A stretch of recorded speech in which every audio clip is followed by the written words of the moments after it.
You've spent your entire life writing inside the lines, but the real reason those red margin lines exist isn't for your teacher's grading notes, it's to protect your homework from being literally eaten. If you've ever been to a school, an office supply store, or generally existed anywhere in the modern world, you know exactly what a piece of lined notebook paper looks like. It's got a bunch of horizontal blue lines, and one vertical red line down the left side. Maybe another one on the right if you splurged on the premium brand. Most of us just accept this. We use that little 1-inch gap on the left to number our lists, doodle those weird, interconnected geometric shapes, or vaguely write the date. We assume the margin is there purely as an organizational tool, a polite suggestion from big paper to keep our handwriting looking somewhat presentable and structured. But the truth is entirely rooted in medieval pest control. To understand why, we have to rewind to a time before mass production, before the 3-hole punch, and long before paper was something you could buy in bulk for $3. We have to go back to an era when books and manuscripts were made of parchment or vellum. Vellum, for the uninitiated, is a very fancy, sanitized word for animal skin, which is a fairly gross thing to think about when you're just trying to write down a recipe for bread. Later on, they used early forms of paper made from densely packed cotton and linen rags. Because of the extreme amount of physical labor required to turn a sheep into a sheet of paper, the material was astronomically expensive. It took months to prepare the materials and then painstakingly, entirely by hand, write the text using ink made from soot and tree galls. Because the canvas was so incredibly valuable, the most logical, economically sound thing to do was to use every single millimeter of available space. You wouldn't just leave a massive blank border around your text. That would be the medieval equivalent of buying a mansion and refusing to put furniture in 3 of the rooms just because you liked the floorboards. But there was a massive, highly motivated, and very squeaky problem. Mice and rats. Before the advent of modern pest control and hermetically sealed buildings, homes, libraries, and monasteries were absolutely infested with rodents. And to a rat, early paper and parchment didn't represent a priceless repository of human knowledge. It represented an all-you-can-eat buffet.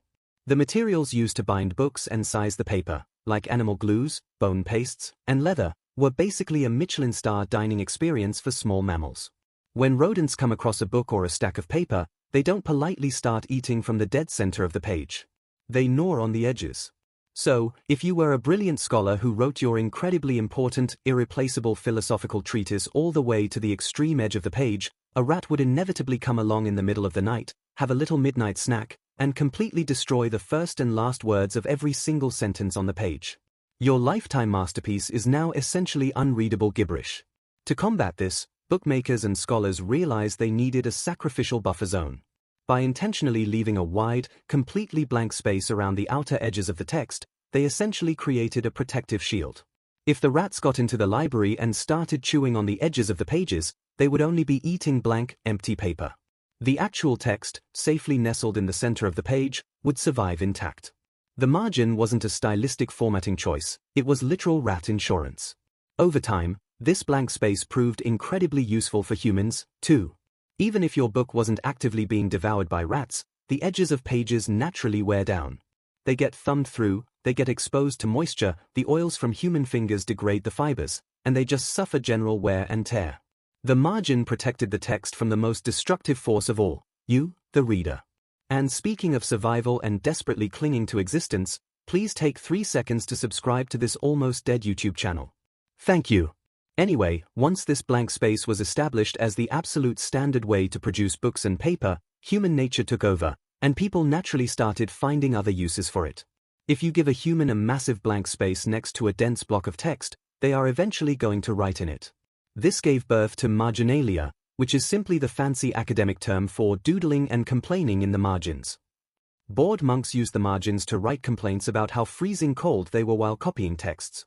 Scholars used it to brutally argue with the author of the book, essentially inventing the modern internet comments section hundreds of years before Wi-Fi. Which leads us to the most famous margin in human history, and a rather massive, unexpected twist. In the year 1637, a French mathematician named Pierre de Fermat was reading a copy of an ancient Greek math text called the Arithmetica. He was looking at a specific theorem and suddenly realized he had found a mathematically sound proof for an equation that would eventually become globally known as Fermat's last theorem. This famously complex equation states that no 3 positive integers a, b, and C satisfy the equation a to the power of n plus b to the power of n equals c to the power of n for any integer value of n strictly greater than 2. Instead of writing his groundbreaking proof down on a new piece of paper, Fermat just scribbled a quick, incredibly smug note in the margin of the book. He wrote, in Latin, "I have discovered a truly marvelous proof of this, which this margin is too narrow to contain." And then he died before ever writing it down anywhere else.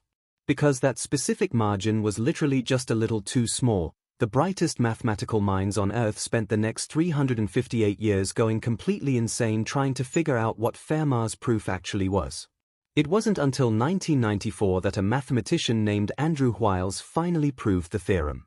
And he had to use incredibly complex modern mathematics that Fermat couldn't possibly have even conceived of in the 1600s, which strongly implies Fermat was probably bluffing the entire time. But the point remains, an entire field of modern mathematics was driven for 3.5 centuries simply because a rat buffer was slightly too narrow. So, rodents forced us to create the margin, and human laziness turned it into a canvas for historical debates and unsolvable math problems. But that brings up an obvious question: why do we still have them today? Rats aren't eating our mass-produced spiral notebooks, and industrial wood pulp paper is incredibly cheap. The modern margin stuck around for a few entirely different, but equally practical reasons. First, the invention of the printing press meant books had to be mechanically bound, and binding requires a decent chunk of physical space on the inner edge of the page. If you printed text all the way to the center crease, the words would vanish into the spine, and you'd have to physically rip the book apart just to read the end of a sentence. Second, when humanity invented the 3-hole punch and the metal ring binder, we desperately needed a place to punch those holes that wouldn't obliterate the word every 3 lines. The vertical red line on your notebook paper was essentially standardized as a physical warning track. It's there to say, hey, punch your holes to the left of this line, and don't write past it, or the metal binder rings will literally eat your homework. And finally, the education system realized that a designated blank space on the side of every student's paper was the absolute perfect place for teachers to write grades, corrections, and notes about your terrible handwriting. Over the centuries, the margin simply transitioned from a rat buffer to a red ink buffer. So the next time you feel like being a rebel and coloring outside the lines, just remember, you're not breaking the rules, you're just feeding the rats.